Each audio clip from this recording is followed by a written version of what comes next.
आपण पाहत आहोत गर्जना महाराष्ट्राची, विश्वासार्ह बातम्यांचे वेगवान प्रसारण।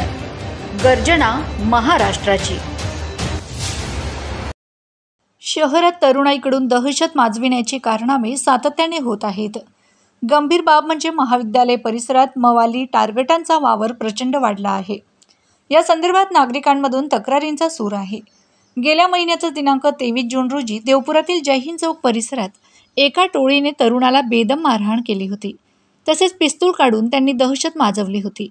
यानंतर हाणामारीचे व्हिडिओ सोशल मीडियावर तुफान व्हायरल झाले होते। त्यामुळे एलसीबी ही आरोपींच्या शोधार्थ होती।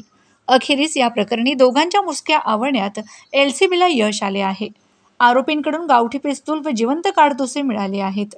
या संदर्भात दिनांक 28 जून रोजी एलसीबीला माहिती मिळाली की प्रफुल्ल उर्फ पप्पू बापू अहिरे हा कट्टा बाळगून देवपुरातील जय हिंद चौकात उभा आहे।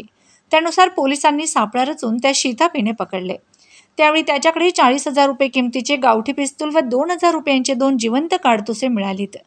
तसेच पिस्तूल हे लक्ष्मीकांत उर्फ सूर्या कुंदन कदम राहणार मिल परिसर याने दिल्याचे पोलिसांना सांगितले।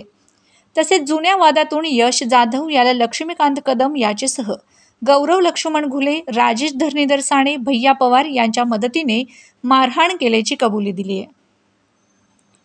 यानंतर एलसीबी पथकाने आरोपी लक्ष्मीकांत कदम याला मिल परिसरातून ताब्यात घेतलंय, तर अन्य संशयितांचा शोध सुरू आहे। या प्रकरणी दोघा संशयितांवर देवपूर पोलिसात गुन्हा दाखल झालाय। सदरची कामगिरी पोलीस अधीक्षक श्रीकांत धिवरे, अप्पर पोलीस अधीक्षक किशोर काळे यांच्या मार्गदर्शनाखाली पोलीस निरीक्षक श्रीराम पवार, पीएसआय अमरजित मोरे, पोलीस नाईक रविकिरण राठोड, पोलीस कॉन्स्टेबल निलेश पोद्दार, सुशील शेंडे, गुणवंत पाटील यांनी केली। दरम्यान आज पोलिसांनी दोघा आरोपींना जय हिंद चौकात नेत स्पॉट पंचनामा केलाय। यावेळी आरोपींना पायी फिरविण्यात आल्याने बघ्यांची मोठी गर्दी झाली होती।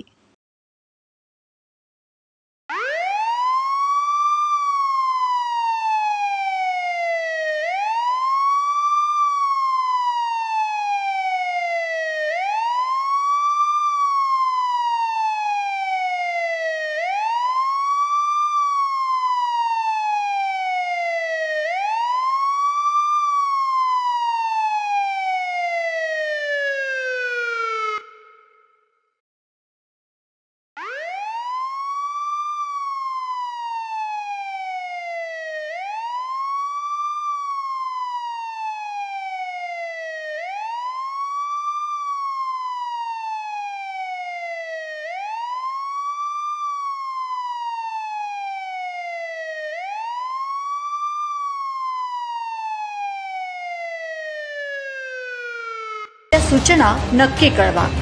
बातम्या व जाहिरातींसाठी संपर्क करा। आपल्या चॅनलला लाईक करा, सबस्क्राईब करा। पाहत रहा गर्जना महाराष्ट्राची, विश्वासार्ह बातम्यांचे वेगवान प्रसारण। गर्जना महाराष्ट्राची।